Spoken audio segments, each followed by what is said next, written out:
सिद्धू मूसेवाला हत्याकांड मामले में दिल्ली स्पेशल सेल ने शार्प शूटर्स को गिरफ्तार करने की कोशिश शुरू पहले से कर दी है। बीते दिनों भी शार्प शूटर्स को दबोचा गया था, जिसमें एक कम उम्र का शूटर अंकित भी शामिल था। स्पेशल सेल के स्पेशल सीपी HGS धालीवाल ने बताया कि लगातार सेल की टीम इस ऑपरेशन पर काम कर रही है। कई इनपुट मिले हैं जिनके आधार पर कई राज्यों में रेड की जा रही है। धालीवाल ने बताया कि विक्की मिद्दू खेड़ा की हत्या का बदला लेने के लिए मूसेवाला की हत्या की गई थी। संवाददाता साहिल भांवरी ने स्पेशल सीपी HGS धालीवाल से सिद्धू मूसेवाला हत्याकांड पर एक्सक्लूसिव बातचीत की। पंजाबी सिंगर सिद्धू मूसेवाला की हत्या के बाद से ही दिल्ली पुलिस की स्पेशल सेल जो है अलग अलग राज्यों में छापेमारी कर रही है। शार्प शूटर और उनके जो सहयोगी हैं उनकी गिरफ्तारी के लिए लगातार जुटी हुई है। हालांकि अब तक कई शार्प शूटर को गिरफ्तार किया जा चुका है, लेकिन अभी भी कुछ शार्प शूटर जो हैं पुलिस की गिरफ्त से फरार चल रहे हैं, जिसके मद्देनजर स्पेशल सेल की जो टीम है हरियाणा, पंजाब, राजस्थान समेत कई राज्यों में गिरफ्तारी के लिए दबिश दे रही है। इसी विषय पर मेरे साथ बातचीत करने के लिए दिल्ली पुलिस के स्पेशल सीपी स्पेशल सेल के HGS धालीवाल जी इनसे बातचीत करते हैं। सर, हालांकि अब तक 3 से 4 शार्प शूटर गिरफ्तार किए जा चुके हैं। जो बचे हुए शार्प शूटर है सर, उसके लिए किस लीड पर काम किया जा रहा है? अभी 3 तो शार्प शूटर अरेस्ट हो गए हैं। मॉड्यूल में से जो 4 बोलेरो मॉड्यूल के 4 में से 3 हो गए हैं, उनमें से दीपक मुंडी बाकी है। और करोला पे हमने उतना ज़्यादा हमारी टीम्स ने काम नहीं किया था, क्योंकि ऑब्वियसली आपको पहले भी पता है कि केस हमारा तो नहीं है और नेचुरली हम सारे रिसोर्सेज तो नहीं लगा सकते एक ही मैटर पे। लेकिन थोड़ा बहुत 1-2 टीमों ने उन पे भी कुछ काम किया था। तो मेन लॉजिस्टिक्स वाले पे काम किया था सचिन भिवानी, उसको अरेस्ट कर लिया है। जो रेकी जिसने करवाई, जिसने शूटर्स को ट्रांसपोर्ट किया वारदात के बाद, उसको अरेस्ट कर लिया है। और जो 3 शूटर थे इनको कर लिया है। जगरूप रूपा, मनप्रीत मानू और दीपक मुंडी, ये 3 बाकी हैं। सर, जैसे कि अभी हाल ही में कुछ और शार्प शूटर भी पकड़े गए थे, जिसमें कम उम्र का था, सिरसा का रहने वाला था अंकित, जिसकी उम्र शायद 18.5 साल बताए जा रहे हैं। सर, इतनी कम उम्र में वो इतना डेस्परेट, कुछ और उसने जानकारी दी है सर? नहीं, वो उसका यही था माइंडसेट कि कई जो यंग लोग हैं ये बड़ा एनेमर्ड हो जाते हैं क्राइम से। इनको मतलब हर आदमी की अपनी अपनी टेंडेंसी है, कई बार इन्फ्लुएंस आप पे बड़ा खराब हो जाता है।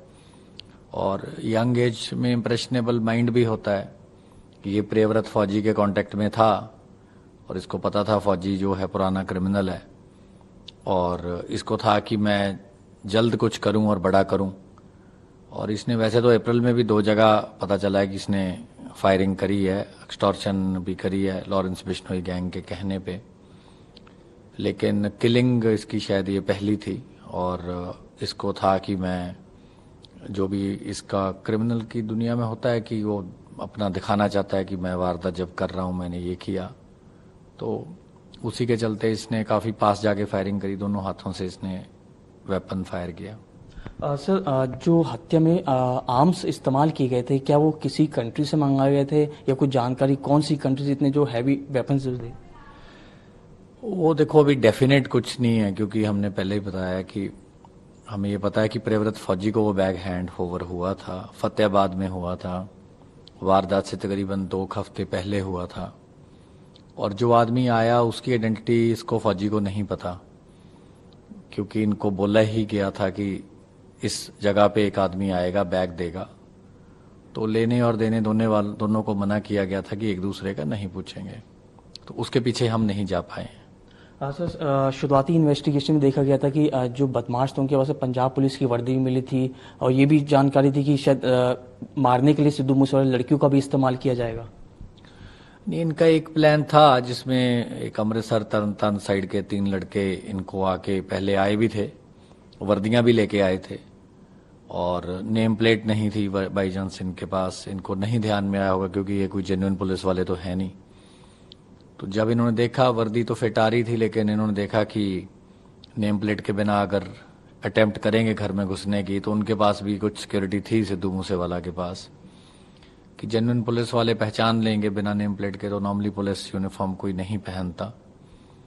और जो वो अमृतसर तरनतारन साइड का मॉड्यूल था उसने पहले ज्वाइन भी करना था। एक इनका था कि वो भी इंसिडेंट के दिन होंगे, लेकिन वो नहीं आए।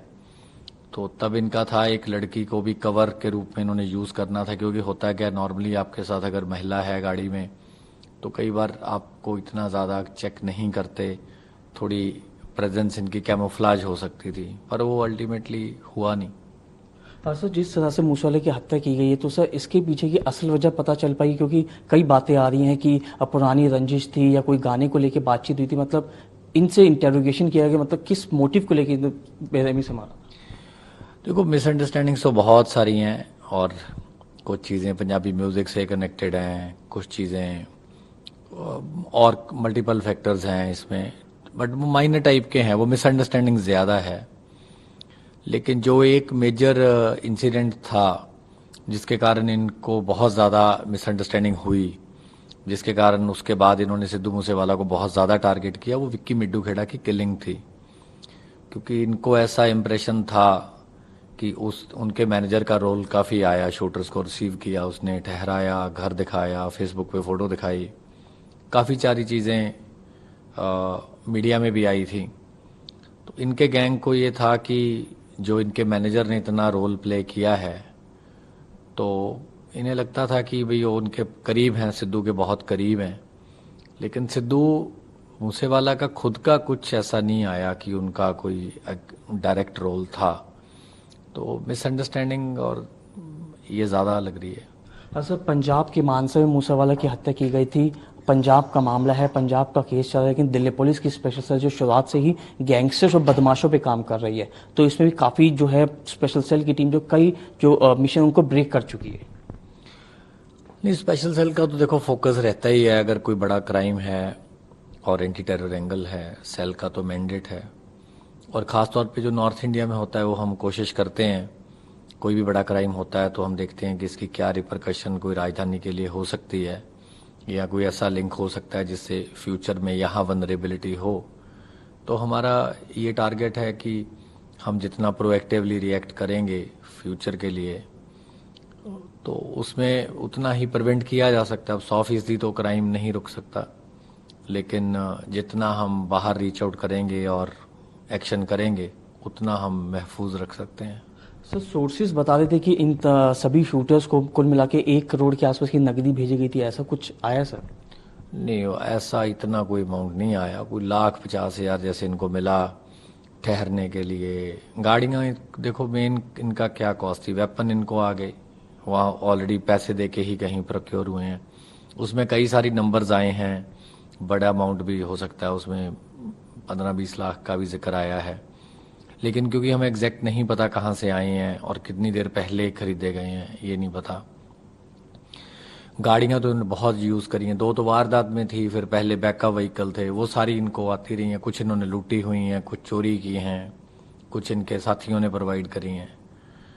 ठहरने का काफ़ी सारी ठहर जो है इनकी अपने साथियों के घरों पे है, कई जगह इन्होंने किराए पे भी लिया, तो कोई बहुत मेजर अमाउंट्स अभी तक कोई ऐसा सामने नहीं आया। सर सेल की टीम इंटेरोगेशन कर रही है, इंटेरोगेशन में यही है कि मतलब बिश्नोई के कहने पे ही ये इस पूरी हत्या को अंजाम दिया और बस ये। हाँ, लॉरेंस बिश्नोई के कहने पे ही।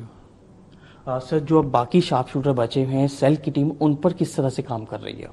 नहीं, जैसे इन पे किया पहले वैसे ही कर रहे हैं, और ये तो अब क्राइम में तो कोई ऐसा डेफिनेट कहना बड़ा मुश्किल है कि कब आप पकड़ पाओगे।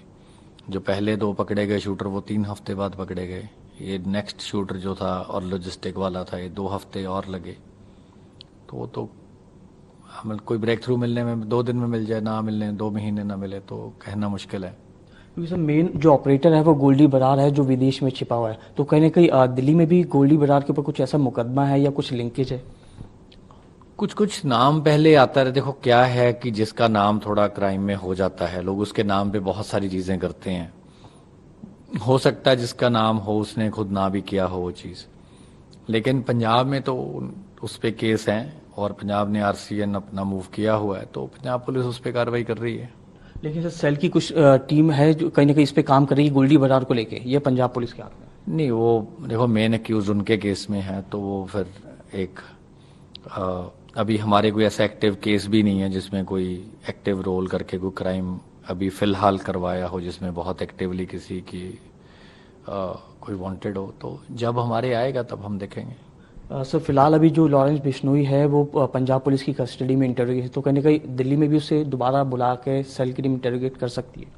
नहीं, अगर कोई ऐसा नया खुलासा होता है तो हम करेंगे, लेकिन अभी तो 13-14 दिन कस्टडी हमारे पास थी, तो हमारी टीमों ने जो जानना था, इंटरोगेशन करनी थी, उन्होंने कर ली है।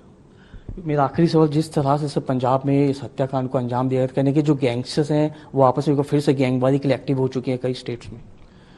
नहीं, गैंग वॉर तो देखो चलती ही रही है पिछले इतने सालों से। कोई ऐसा कहना कि अभी हुआ, ये ठीक है बड़ा केस हुआ इसलिए बहुत हाईलाइट हो गया, लेकिन पिछले मैं भी देख ही रहे हैं, हम भी क्राइम 15-20 साल से तो बड़े गैंग्स हैं, दिल्ली में भी हैं, हरियाणा में भी हैं, ये मितराऊ डिचाऊ वाले गैंग हैं जो कि पिछले 25 साल से आपस में गैंग वॉर चल रही है, उनकी भी किलिंग होती रहती हैं। और भी गैंग्स हैं दिल्ली में जिनकी आपस में इंटर गैंग राइवलरी है, तो ये तो काफ़ी कॉन्टिन्यूस फिनोमेना रहा है। सर दिल्ली जो है भारत की राजधानी है सर, गैंगस्टर भी काफ़ी हैं दिल्ली में, बदमाश भी हैं सर। ये जानकारी अब तक कुछ पता चल पाई कि इन बदमाशों को, गैंगस्टर को आर्म्स का सोर्स क्या है, कहाँ से सप्लाई किए जाते हैं? नहीं, आर्म्स का तो देखो एक मध्य प्रदेश वगैरह से और खारगोन एरिया से कम काफ़ी इतने हंड्रेड्स ऑफ पिस्टल्स पकड़ चुके हैं, और उसके अलावा और भी 1-2 स्टेट्स में से वेपन्स का, जहाँ पुराना कईयों का ट्रेडिशनल क्राफ्ट भी रहा है वेपन मैन्युफैक्चरिंग का, कई लोग लीगल बनाते हैं, लीगल के साथ कुछ ऐसे लोग होते हैं जो कि इलीगल बना लेते हैं, वो भी है। फिर क्रॉस बॉर्डर एलिमेंट भी थोड़ा है इसमें। तो इतने लंबे चौड़े अपना देश है, तो 100% कई बार नहीं उसको रोक पाते या वेपन अंदर आने के। सर बहुत बहुत शुक्रिया बातचीत करने के लिए। बिल्कुल हमारे साथ बातचीत करने के लिए दिल्ली पुलिस स्पेशल सेल के स्पेशल सीपी HGS धालीवाल जी ने बताया कि स्पेशल सेल की टीम जो है मूसे वाले केस में लगातार शार्प शूटर की गिरफ्तारी में लगी हुई है, और जल्दी जो बचे हुए शार्प शूटर हैं उनकी भी गिरफ्तारी की जाएगी। कैमरा पर्सन मुकेश चंद्रा के साथ साहिल भामरी, टोटल न्यूज दिल्ली।